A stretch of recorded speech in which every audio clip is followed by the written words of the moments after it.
Okay, we're recording, and I'll turn it over to Dean, who will formally introduce Professor Briere. Okay, thanks, Ed. Eloise Briere, Professor of French and Francophone Literatures Emerita at the University of Albany, SUNY. Her research includes areas of French influence in the Africa, the Caribbean, and North America. For her PhD, Dr. Briere was awarded a Fulbright grant for doctoral research in Cameroon. Her work has analyzed how French colonization, the demise of indigenous cultures, and the implantation of the French language spawned new literary and cinematic discourses on settling Western literature and cultural canons. In addition to teaching at Rutgers University, then at University at Albany, Eloise has taught in Senegal, West Africa, in France, and in Canada.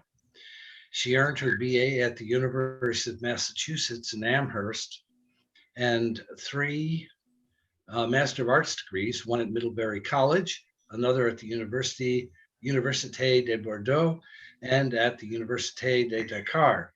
And finally, her PhD at the University of Toronto. Eloise, welcome. The floor is yours. Thank you very much, Dean, for that rundown on my life. Okay, so today I will be talking about Lucie Couturier, and here she is represented by an artist friend of hers, so Lucie Couturier, who started out her public life as an artist and continued on to some other things that I'll be bringing up in a few minutes. But first, I'd like to take just 1 minute to remember our old friend, Ray Ortali, who passed away last month. Not just because he was a colleague and a French loved member of the French program and a friend, but because he was one of the most energetic and committed cheerleaders and supporters of the Emeritus Center for a long time. He really believed in its value, as I do. So I need to thank the Three Voices program, which has been crucial for continuing my work on this French woman, Lucie Couturier, and her work on behalf of Africans in the 1920s, when France controlled a large portion of West Africa and most of North Africa. Lucie Couturier began her life mostly known as an artist, and she died relatively early. So the Three Voices program has given me a number of grants, and I'm very grateful to those grants because they've enabled me to to present papers at conferences on Lucie Couturier, as well as to do archival research. I'm not a historian, but on the other hand, since she lived in at the beginning of the 20th century and into the first part of the 20th century, so I had to familiarize myself with the French National Archives in Paris and the French Overseas Archives in the south of France. And as a result of that, I've been able to publish 2 articles. One came out in 2021 in the Journal of Francophone Presence, and another one just came out 2022 in the collected works put out by Garnier Editions in Paris. And now I'm working on her role in the start of an entirely new kind of French literature, that is to say, written by Africans. And she has been suspected as a ghostwriter in that early part of that literature. And that's something I'm discussing and debating in a new project. So today I'd like to talk about what makes Lucie Couturier a pioneer. I could start by saying that whatever she did it always fully committed. She was one of the very first women to be a member of the Pointillist, not pronouncing it perhaps as well as I could, but the school of neo-impressionism that used all those little dots to create images. And so she becomes fairly well known within that that concept of post-impressionism art. And she has exhibits in some of the largest exhibits of art in Berlin, in Paris, in Brussels, and then becomes a writer of art criticism on neo-impressionism, starting with the work of Seurat, and she is became an expert, one of the very first to write about, and you will remember this tableau by Seurat, A Walk in the Park, which has had other incarnations since, but she writes the very first book on Seurat. There's a big shift that occurs in her commitment, and that is when World War I breaks out. She and her husband and their little son moved to the south of France because they know they're going to starve if they stay in Paris, the way things seem to be going. So they moved to the south of France, and they're living a quiet provincial life during the war, and raising rabbits and doing gardening, and so that there would be enough to feed the family. And all of a sudden, a French military camp develops right next to their property line. And it becomes a training camp for Black Africans from the French colonies, because by 1916, the war was not going that well for France, and she needed backup troops. So large numbers of Africans were imported into France. And of course, this creates all kinds of stories circulating in the village. People are very much afraid of these Black men who they assume to be criminals or rapists or any one of those negative terms that were associated with people who were Black back then.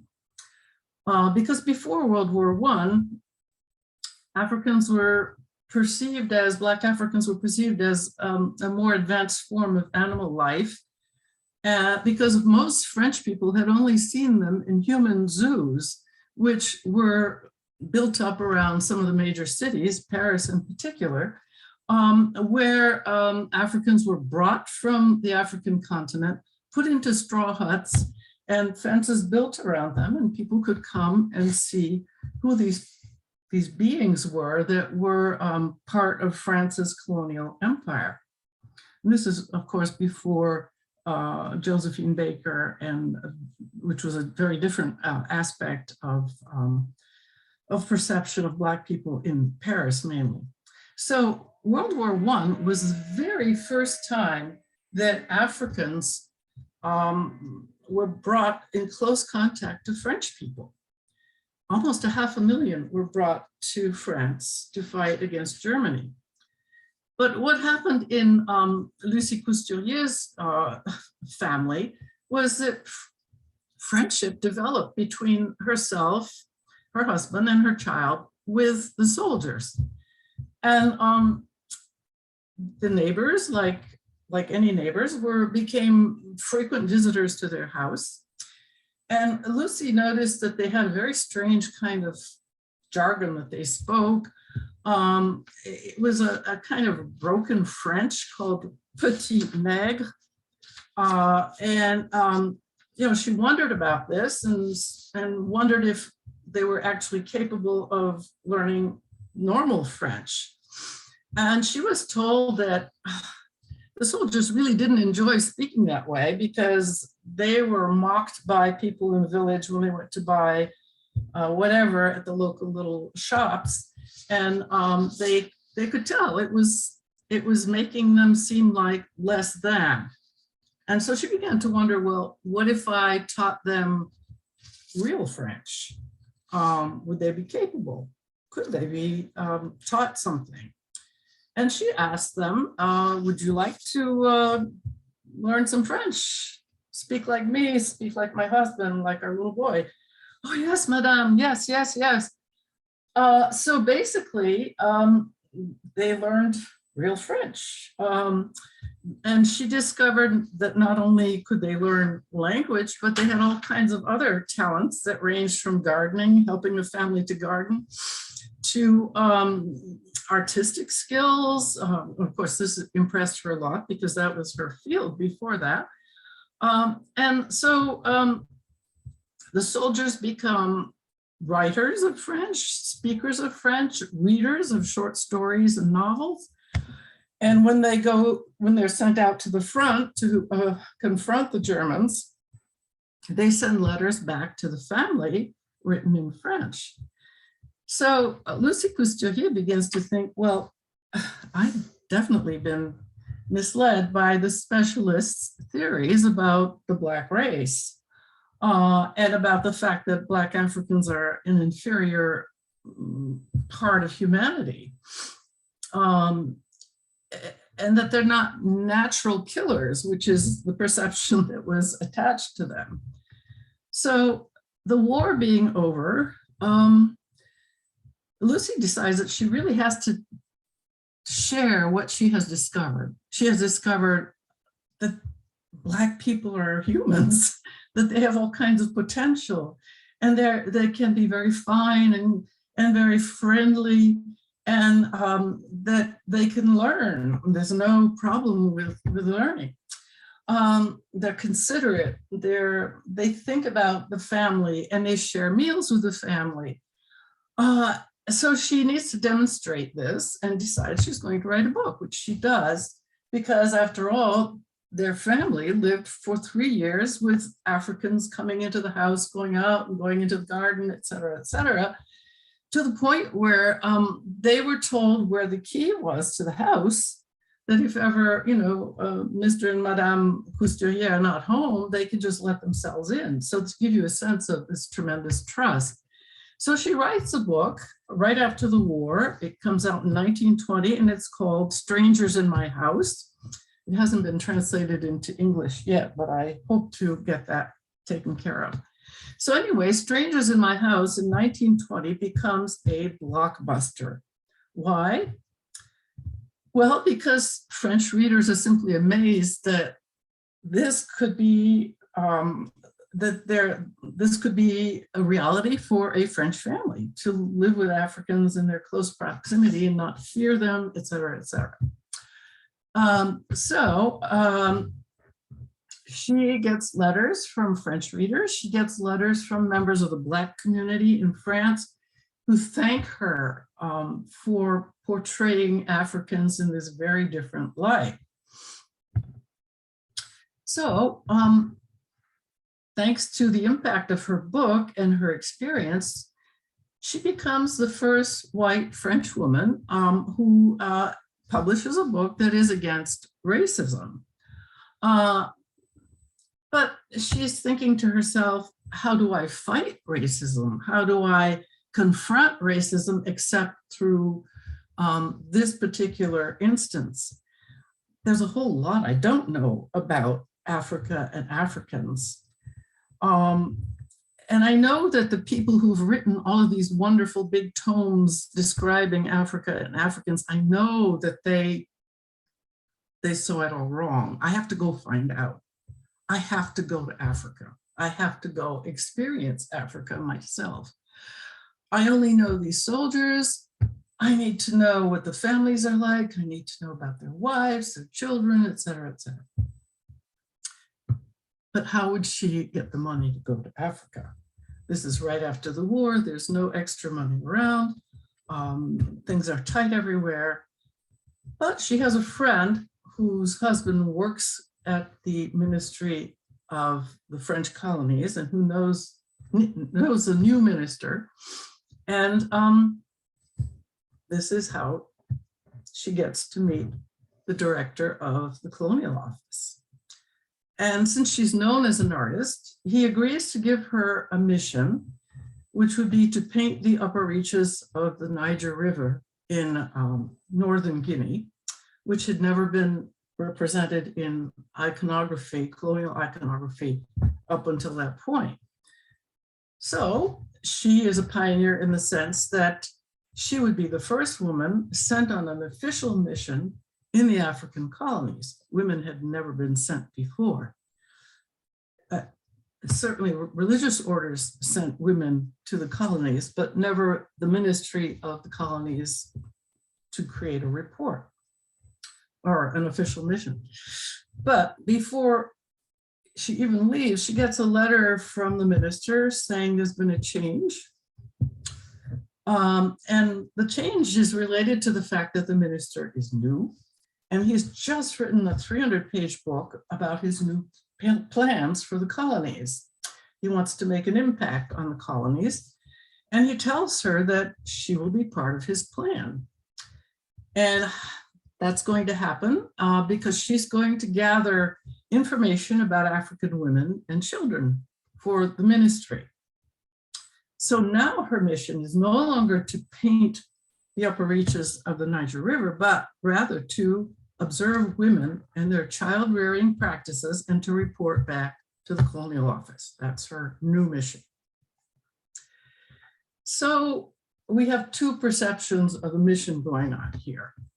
First, Lucy's. She thinks she's going to observe women so that teaching materials can be created and for African women and for methods to educate women, and that this would be something that she could do based on her experience with teaching African soldiers. She had to create her own materials. She had to get a sense of what they did not know, and then, create her materials.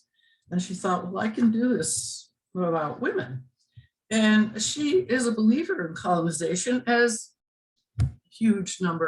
a majority of French are at the time. She believes in colonization. She brings that it will bring modernization, education, and health to France's colonized people. And she also thinks that she will be expanding her circle of friends, those friends that were so unusual and warm and delightful during the war in the south of France. So she's thinking, I'm going to meet the soldiers that have returned home. I will meet their wives, their mothers, their fathers, etc. That's her perception. His perception, the minister of the colonies, of the colonial office, he thinks that since France has always proclaimed that colonization was a civilizing mission, it now had to include women and children, which it had never done before. And the thing that he was getting at was the high mortality rate of babies. And thinking this has to do something with, it's always the fault of women, right? So if there is such a high mortality rate, there are fewer adult males to requisition for work on construction projects to develop the colonies. And of course, railroads, bridges, and buildings were all done with unpaid African labor. And then the other aspect is that the women must decrease the mortality rate, not just to create more workers, but also to create a ready supply of soldiers, backup soldiers, for France's next wars. The expectation is that there will be wars, and there were. World War I, Indochina, there were African soldiers in those wars and others. But Lucy Couturier was just the wrong person for this mission, because she wasn't just a painter of pretty landscapes. She wasn't, by that time, she was an independent thinker. During the war, she'd become a pacifist and anti-racist, and she had learned that she could not depend on the pronouncements of experts, whether they were intellectuals, members of the colonial office, or its officials on the ground. So in Africa, she plans to be an eyewitness and to gather information outside of the usual European circles. And she says as much in the letter to the head of the colonial office. She says, and I'm quoting here, it's my translation from her letter, I am no celebrity tourist, and I do not want colonial administrators to be responsible for me. I want to act as an impartial observer. I'm not an official traveler, and I want to be able to draw my own conclusions. So 9 months later, after covering thousands of miles, living in 36 different villages for about a week apiece, sometimes more, sometimes less, and accompanied only by one of her soldier friends from the war who acted as her cook and her interpreter. And both of them traveled together on foot on the Niger River, by train, mostly with porters carrying Lucy on their shoulders and the baggage, and et cetera, et cetera. This was the extent of her observations.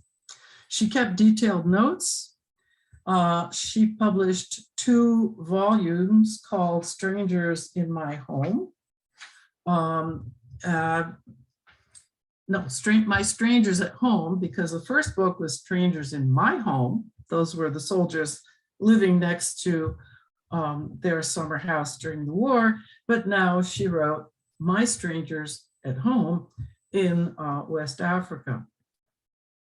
So she kept the detailed notes. She published this book. She also produced 175 different watercolors, and her painting had changed quite a bit since the days of pointillism. As you can see, the brush strokes are much larger than what would expect.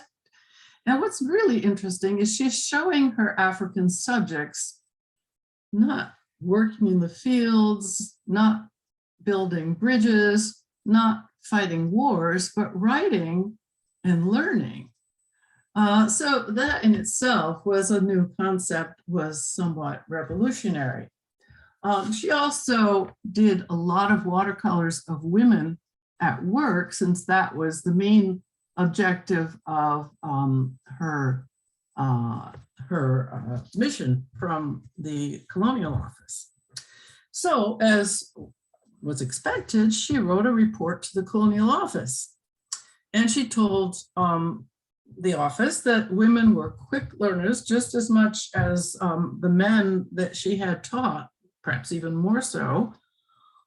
She talked about childbirth and how unsanitary it was, and that this was one of the main causes for the mortality rates. She talked about the child rearing practices. She admired the baby backpacks that African women used to carry their babies, and still do today. But she did lodge very strong objections to the whole web of superstitions that surrounded the care of children and impacted their health. She talked about excision, or FGM, saying it's supposed to create stoicism in women who can support the pain and the healing that comes after, and states that it actually turned women into sheep. She talked about widows and the fact that there was no freedom for widows because of the levirate system. Either they were inherited by their brother-in-law at their husband's death, or the other option was to lose their children if they did not want to be the wife of their brother-in-law. And so these were some of the objections, and most especially she talked about women's work and women who were having to work from sunup to sundown, totally exploited. And the only time when they could rest was to give birth. And there was no childhood for girls. As soon as a little girl could walk, she had duties to take care of, and it just continued through to her death. She was also surprised at the numbers of women that came to the native courts set up by the French, requesting divorce. And she began to understand that there was a war going on between husbands and wives, and learned that there really was like two separate societies of couples. The idea of a couple was largely unknown in the areas that she visited. And that women were often seeking redress, that is to say, divorce, or requests to return to their parents' home because they suffered so much from the marriage situation, which she related, which Lucy relates to polygamy. And she observed that the patriarchal polygamous structures were related to the dowry system. And that families needing to pay head tax, that is, every colonized person needed to pay taxes to the colonial government, that this requirement was forcing families to sell their little daughters to old men who amassed large numbers of women workers, creating another layer of servitude for these African women. But on the other hand, she went over simply talking about the status of women that she had observed, and she connected the status of women to the shameless exploitation of both men and women within French colonization itself. So she went from being a person going to West Africa, kind of thinking colonization is a good thing, and now she is concluding that colonization is, the colonies are mismanaged, and that this harms all Africans, men as well as women.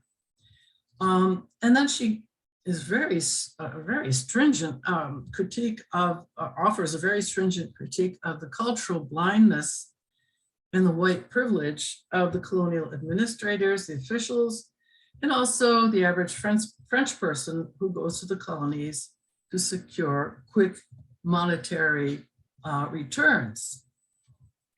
And she says, when I express my alarm, this is a translation from the report, when I express my alarm at the servitude and ignorance of women and the backwardness of certain ideas of the Islamists, I am well aware of the fact that they are harmful only because poverty gives them free rein.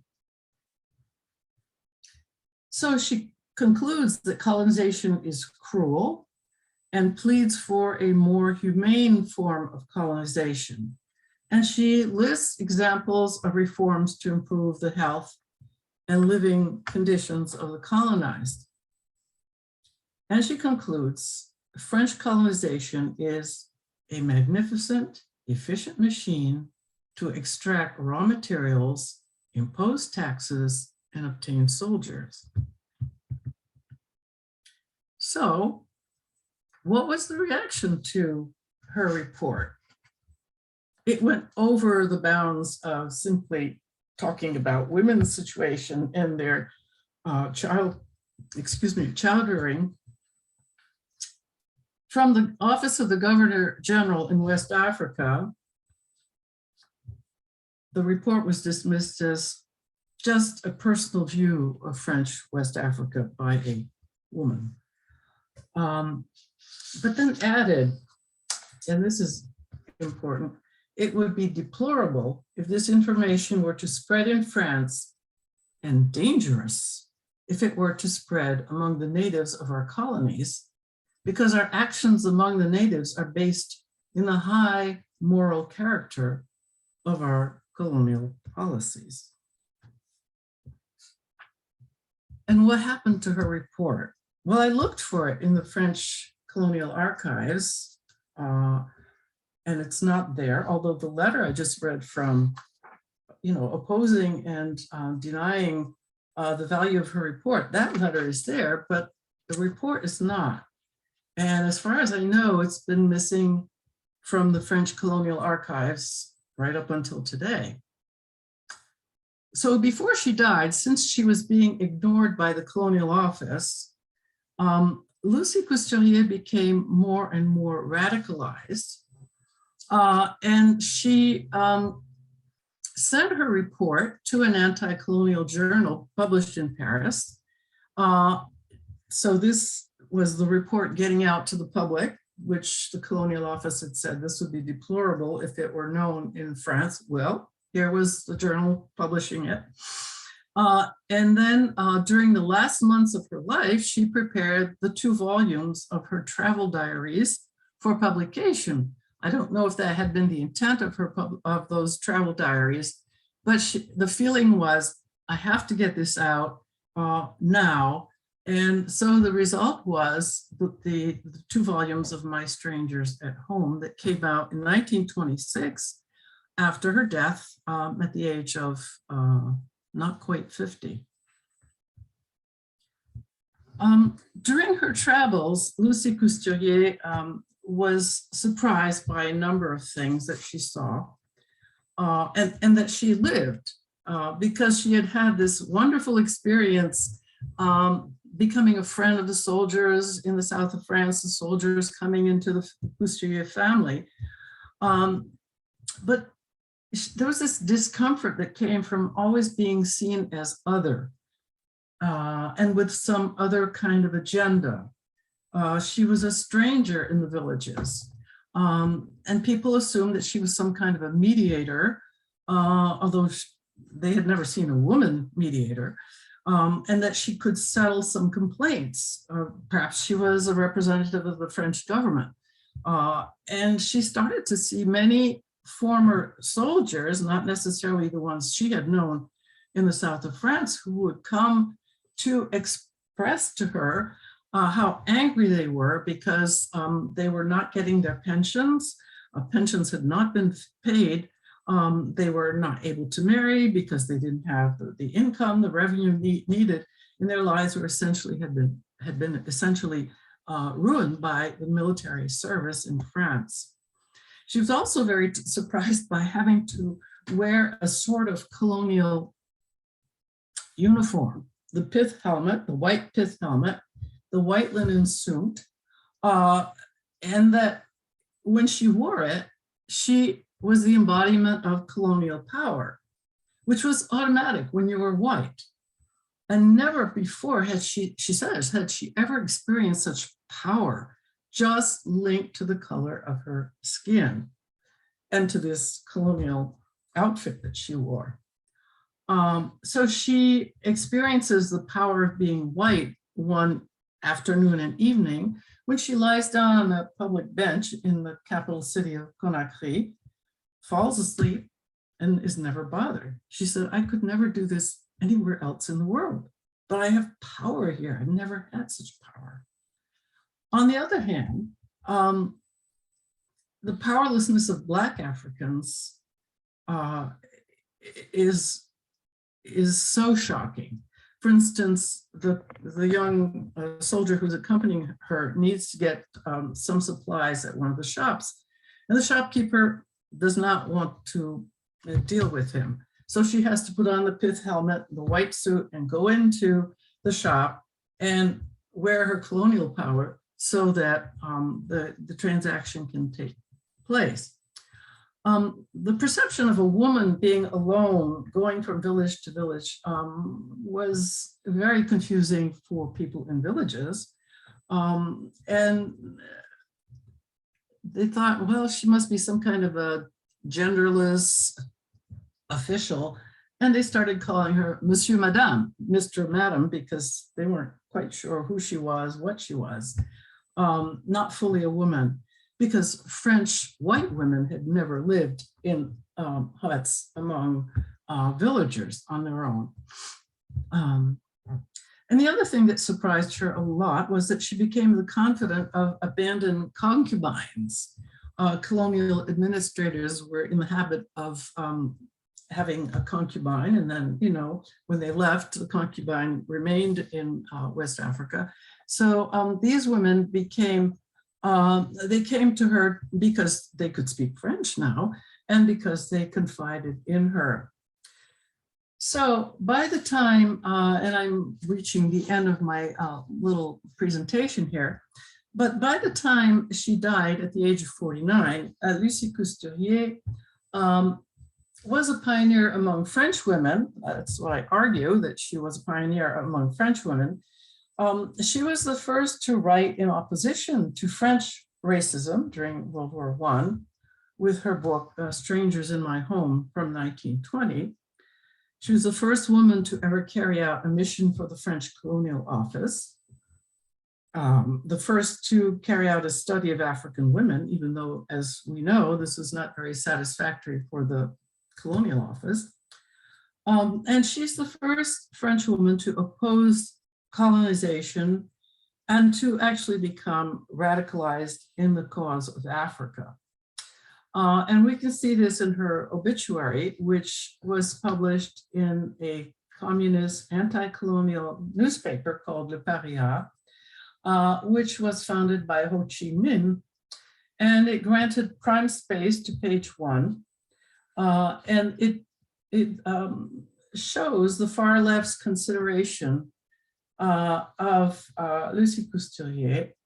And I quote from that obituary: "The great comrade of colonized indigenous people who tirelessly gave our group material aid and moral support." So we see someone going from not knowing a whole lot about colonizations of Black people, put into a situation during the war where she has to change, has to figure things out, and then to being pushed into even more radicalization by being abandoned and ignored by the Colonial Office and the suggestions that she's made concerning the improvements that she would like to see in colonization, and being considered having dangerous ideas. So this woman is a woman who is capable of being transformed, who learns to trust in her own ability to see the humanity of those who are being wronged by colonization, by myths about Black persons, and by offering to the public her books and to publishing that dangerous report of hers in the newspapers of the day. So she had to educate herself about the French colonies and Black people, and she did begin to see through the veil that had been created back home. And as you probably know, the newsreels were an important source of information about the French colonies, and at movie houses and also in theaters. And those human zoos I mentioned were a source of information. And these sources of information made inequality seem natural and normal. They were based on the theories of people like Arthur Gobineau, who wrote about who used scientific racism to expound on the fact that the three races, the Black, the white, and the yellow, must be kept separate because race mixing breaks barriers and leads to chaos. And of the three races, he argued that Blacks were physically very strong, but incapable of intelligent thought. So Lucie Couturier knew better because she was open to learning from new perceptions and trusting what her own eyes had taught her. So that's a quick overview of some of the things I've learned about Lucie Couturier. And if you have questions, I'd love to hear them. And if not, well, we'll call it a day. That was great, Eloise. Thank you so much. I learned a great deal. How did you first become interested in this this person? Well, it's what I'm working on right now. She has often been called the ghostwriter of the book that's considered to be the very first piece of writing in French. It's an autobiographical novel by an African. And he was a veteran of that First World War experience, and people just could not believe, and this has been going on for a long time, could not believe that Africans could actually write French, much less a war veteran. And so she's been called the ghostwriter. So I knew about him, but I always wondered about this ghostwriter. So I started to read her books and then go to the National Archives and the overseas archives and to find traces of her in those places, and to start constructing hopefully a new way of perceiving a woman who was definitely ahead of her time, because you know, in the 40s and 50s is when anti-colonialism really cranked up, and a lot of the positions that she had come to on her own in the 1920s, you could see in the writings of people like Frantz Fanon or Leopold Senghor, et cetera, et cetera. So, and here was this woman who, just through happenstance, came into the situation that opened her mind, and she kept opening her mind. That's a wonderful story. I do see some questions. Mundine,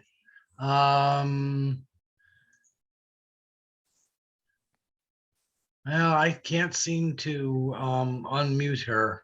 Oh, wait, there it is. How come I can't do it? I did There we go. myself. There Hi, she is. Eloise. I would like to thank you, and I'm glad to see you here and talk about that courageous woman. I had never heard about her. And I remember how you talked at Saratoga here about the Black Venus and the race theory, the film and the race theories that were there. So one can imagine how Lucy Castonier, so hopefully I speak her name properly, how courageous she was to speak about, to argue against the theories in her own government and also African countries in West Africa, where she probably also, where she, there was some resistance towards her. And one question, I have a few just maybe more superficial questions. How did her family react to her mission, her husband? How is she accepted or known in France today? And how did the traditional men in West Africa, who were used to a system of selling their little girls that brought them profit, how would they react? So I guess she had, how do I say, she had resistance from both her own government and probably also from the some of the people in West, in the villages in Africa she visited. So to start off with the beginning of your question, she had a very unusual husband who actually became the promoter of her artwork, because he himself wrote art criticism and recognized that his wife was very talented and sort of put himself in the background and kind of pushed her career. They had one child, Francois, and that's it. And he approved of her going abroad. He knew who he was dealing with, and that once she had a project in mind, it had to be realized.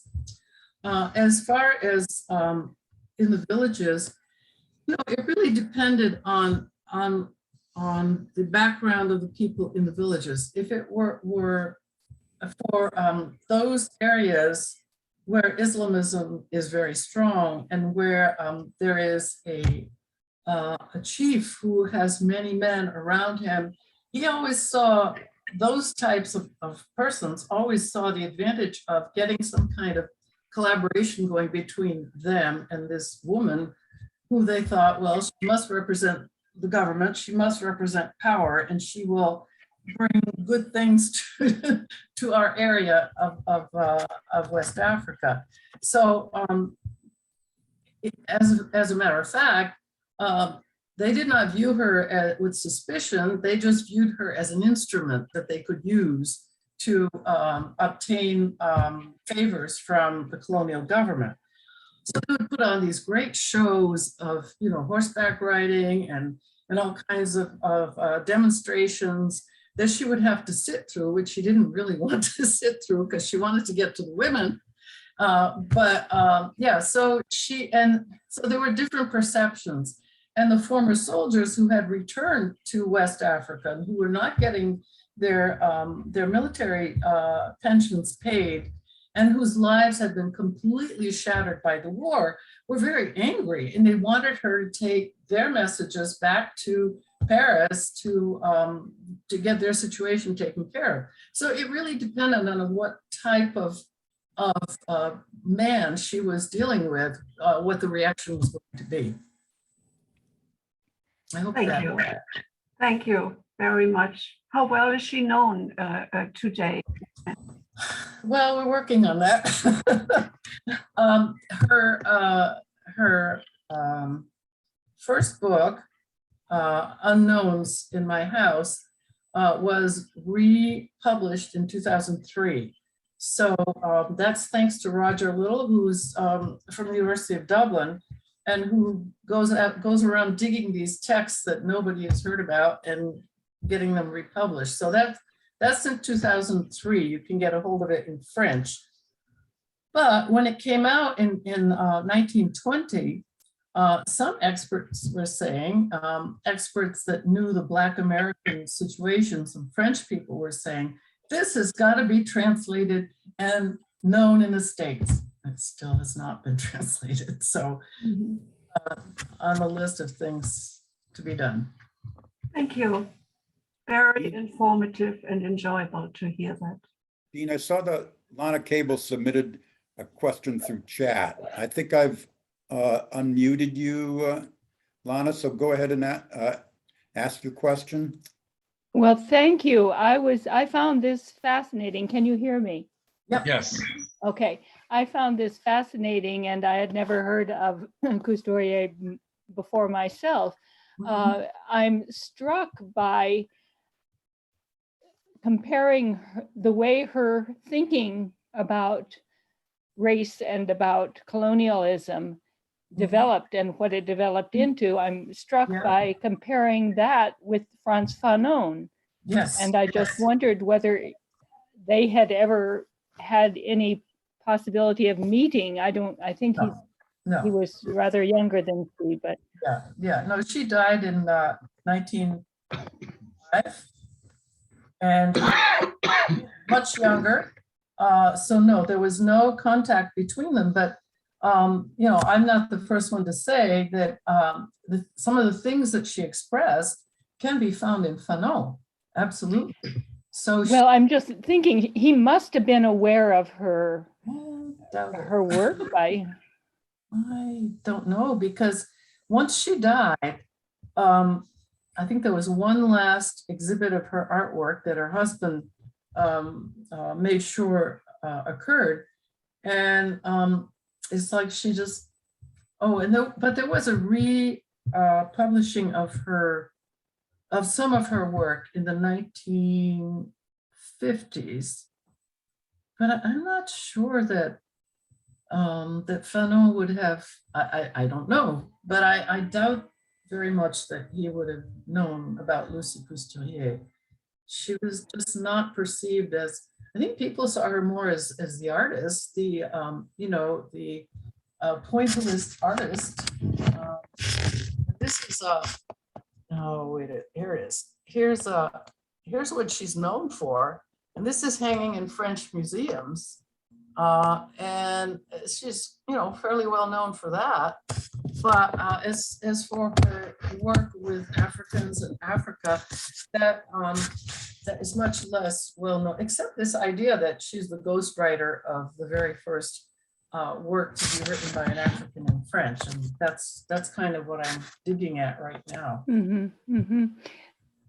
Thank you very much. Other questions? But I have one, Eloise, while we're waiting to see if anyone else. To what extent is racism still a problem in France? And does it still go back to the the legacy of colonialism and this, early attitude you had that, Africans were inferior as a race? Well, let's see. I don't think it goes back that far because all of that was discredited. Arthur Gobineau, who was a theorist of racialized identity, actually became was used by Hitler. So, Right. he was his ideas were very much in effect through the 40s, but not the 50s, I don't think. And basically, what's happened in France is that there has been a very large, as one can imagine, a very large immigration of people from Africa, from North Africa.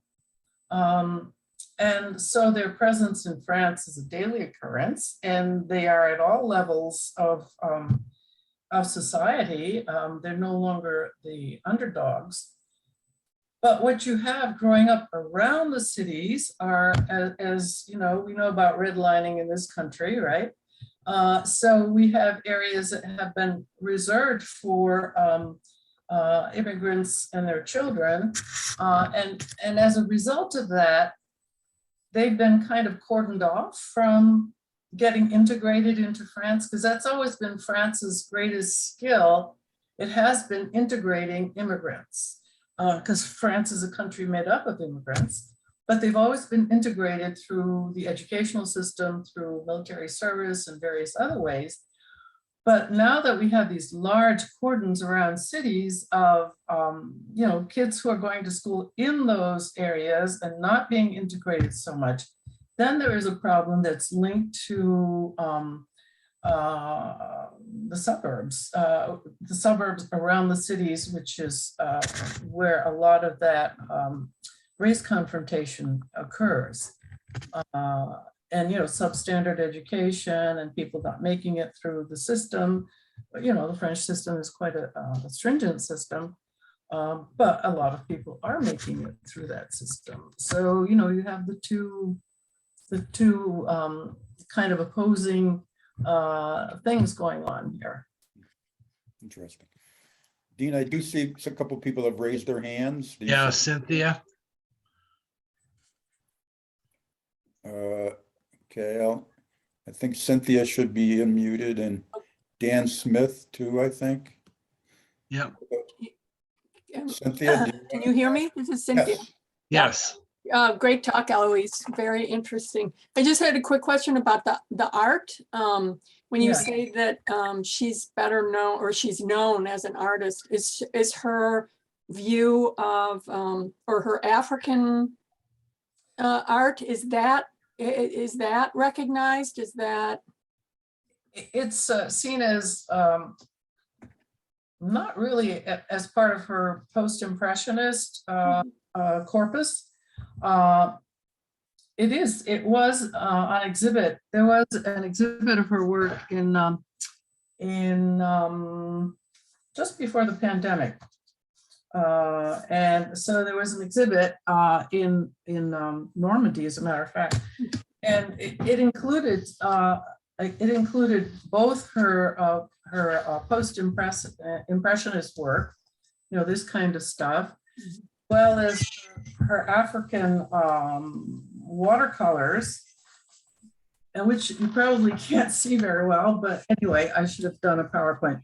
But anyway, the African watercolors are done kind of very quick brush strokes. They're sort of like a diary in a way. Well, this is one that so this was included in that exhibit that I saw just before the pandemic. But usually this aspect of her work is not well known. Plus, it's also in a lot of private collections. And people, for avoiding taxes and whatnot, don't want it to be known that they have some of her work somewhere in their house or in their attic or whatever. So anyway. Okay, interesting. Thanks. Yeah. Looks like Dan Smith. Dan. Dan, you're next. Yep. Can you hear me? Yes. Great. Eloise, thank you for a really informative presentation. One of the things I was furiously doing while you were talking was Googling the French colonial empire anthropologists and British colonial empire anthropologists. I do know Van Gennep was in Algeria, I think it was late 19th century. And he and a colleague were trying to take measurements, which was a big thing that was going on all the different races at that time, with the idea that you could compare and contrast, etc. At some point, the Algerians said, "Get out." And I'm curious in that you may have in this woman one of the fulcrum points in history where you're going from the colonial period to a pre-anti-colonial period. And I'm wondering if, following up on some of the anthropological writings in the French journals and some of the other European journals might yield some comparisons, some information that you could follow through on, just as an idea of how things are growing in that area prior to their breakout in, let's say, the later 30s and the 40s. Right. Yeah, that's an excellent point. I will really put that down in my notes of something to follow up on. Yes, because certainly the scientists in the 19th century in France, very respected scientists, had proven that the Black brain was inferior to the white brain because of the skull shape and other characteristics. So this was gospel right up through the beginnings and into the 20th century. And then it was, I think it really has something to do with World War I and having another perspective of, these men who came to save us during the war. And, they're not monsters, they're not rapists, they're human beings. So let's take another look. I think it has to do with that, but I'm going to take your point. Your point is well taken about, looking at how the anthropological literature starts to be somewhat different. Well, I think also you have French ethnologists and anthropologists going to colonies and, doing their research and coming to different conclusions as well. So it's a bunch of factors. Anyway, thank you very much. Bonnie? Bonnie, I think, Bonnie, you could unmute yourself and go, I think. Thank you. Can you hear me? Okay. Yes. Yep. Yes. Okay. Thank you so much. It's just fascinating and delightful, actually, just quite wonderful. And many of the questions and issues have been raised by other people. But I just was wondering about the individual, the author, and the book that she was. People said she was the ghostwriter, and just a little bit about that, and also how that, if whatever happened with that, if anything changed. Okay, so it has just been translated into English, so you can read it yourself. It's in the volume called White War, Black Soldiers. And the first 3/4 of it are the English translation of this book that's considered to be the first piece of writing in French. It has an excellent introduction. So it's translated as Strength and Goodness, and the writer is Bakary Diallo. Okay, and so it's an autobiography, which tells the story of a young man who grows up way inside Senegal, along the Senegal River. I don't know about this. Yeah, I should have made slides, but anyway, way sort of just beneath the Mauritania and beneath the desert. Grew up in a pastoral family and just didn't have it in him to become a sheep herder. And that is what the noble class was expected to do. And so he leaves home goes to the capital, doesn't know what to do, and he meets a friend who says, well, let's go sign up. You know, there's this place over here where you can sign up and you become French, 1911. So he signs up. So it's this story about getting into the French colonial world, kind of inadvertently, becoming fascinated with the idea of writing and what it can do, because he's seeing all these people sitting around him, all these, you know, officials writing around with, you know, writing pens and noting stuff down, and they seem to be the people with power. So he becomes very interested in the whole idea of writing, and then learning the French language, which he does. Comes to France, I'm really condensing it, but comes to France with the very first contingent of World War I soldiers. He's wounded on the Marne, very bravely wounded. His jaw is sliced in two, as is his tongue. So he spends the war essentially in hospitals in Paris, getting, you know, fixed up so they can at least eat and then talk. But the people who are giving him care all use French. So he's learning French. And after his hospitalization, he becomes a military interpreter. And so it's basically what this story is about. It's about his life. And it's called, in French, it's called Force Bonté, or Force and Bonté. So strength and goodness. And the strength is, you know, the strength of the French development, the economic development, the governor, the colonies, that's all that strength. But the strength also can be very hard to live with. He's discriminated against for a number of reasons. And then the bonté, the goodness part, refers to actual French people that he encountered along the way and who took him under his wing. So that's essentially the book, the story. It's his biography. It's more complicated than that, but you'll have to read my article to find out. Bonnie, do you have one more question, I think you said?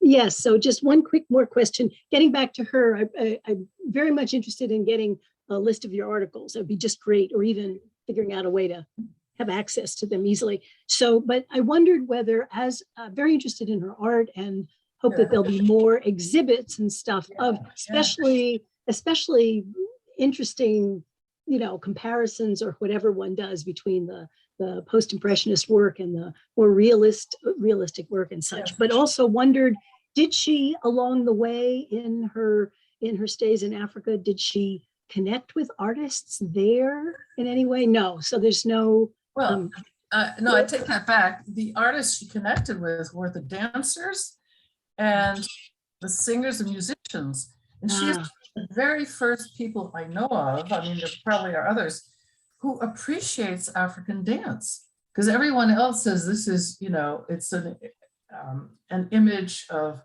unbridled sexuality and whatnot, you know. And she actually analyzes the steps that the dancers take and then the music.